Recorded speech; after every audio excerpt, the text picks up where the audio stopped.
मोडू देणार आहात का? आपण जे सगळे एकत्र राहतो, आपली एकच ओळख आहे, ती म्हणजे महाराष्ट्र. आज इथे मी कुठच्याही धर्माची ओळख बघत नाही, कुठच्याही जातीची ओळख बघत नाही, कारण कधी शिवसेनेने जातीचं धर्माचं राजकारण केलं नाही. आपली जी ओळख आहे अर्थात हिंदुस्थान म्हणून आहे, भारत म्हणून आहे, इंडिया म्हणून आहे. पण जेव्हा ह्या राज्यात आपण राहतो तेव्हा आपण सगळे महाराष्ट्र म्हणून ओळखले जातो आणि मुंबई म्हणून ओळखले जातो. मुंबईचं जर खरं हित आपल्याला करायचं असेल, महाराष्ट्राच्या हिताचा जर विचार करायचा असेल, तर आपल्याला आपल्यातून आपला माणूस निवडून द्यायला लागेल. आणि मी आज तुम्हाला विचारतोय, तुम्हाला आपला माणूस कोण वाटतं? अजून जोरात जरा ऐकू द्या. आपला माणूस कोण आहे? आणि जर आपल्या माणसाला निवडून द्यायचं असेल तर चिन्ह कुठचं आपलं? चिन्ह कुठचं आपलं? चिन्ह कुठचं आपलं? ह्या मशालीला तुम्हाला मतदान करून द्यायचं. कारण आज जो देशात अंधार पसरत चाललेला आहे, प्रत्येक क्षेत्रात तुम्ही बघा, जिथे जिथे जाल तुम्ही, शहरात जा, गावात जा, तरुणांना नोकर भरतीपासून, सरकारी नोकर भरतीपासून प्रायव्हेट इंडस्ट्रीपर्यंत नोकरी मिळत नाही, पेपर लीक होतं. हे सगळं जर आपल्याला रोखायचं असेल तर 10 वर्षापूर्वी जे आपण सरकार निवडून दिलं होतं, 5 वर्षापूर्वी जे आपण सरकार निवडून दिलं होतं, ते आपल्याला बदलायलाच लागेल. कारण हे सरकार आज पण जर काही बिघडलं, जर काही भलतंच झालं तर कोणावर दोष देतं?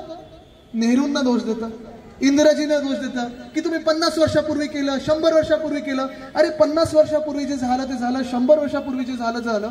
भूतकाळावर भांडून आपल्याला काय मिळणार आहे? आपण जर विचार करायचा असेल, आपल्याला जर विचार करायचा तर 20वीतले आणि 30वीतले मुलं किती, 20 साल के बच्चे कितने, 30 साल के युवा कितने, जरा हाथ ऊपर करके दिखाइए. हमें सोचना होगा हमारे भविष्य के बारे में.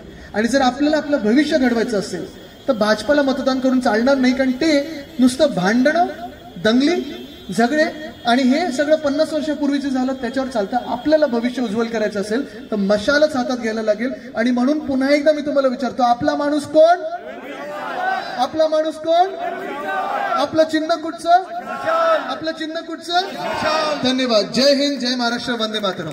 आदित्य साहब आगे बढ़ो, आदित्य साहब आगे बढ़ो. या ठिकाणी शाखा क्रमांक 232च्या वतीनं आदरणीय युवासेना प्रमुख, शिवसेना नेते आदित्य साहेबांचा सन्मान करीत आहोत.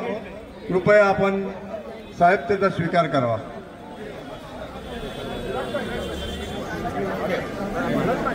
शाखा प्रमुख मुख्तारभाई बोपेरे आणि फैजुल्ला खान हे आदित्य साहेबांचा या ठिकाणी शाल व फेटा देऊन सन्मान करीत आहेत.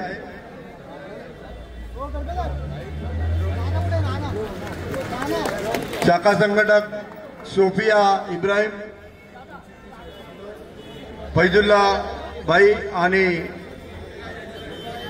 खासदार अरविंद साहेबांचा सन्मान या ठिकाणी शरीफभाई देशमुख करीत आहेत.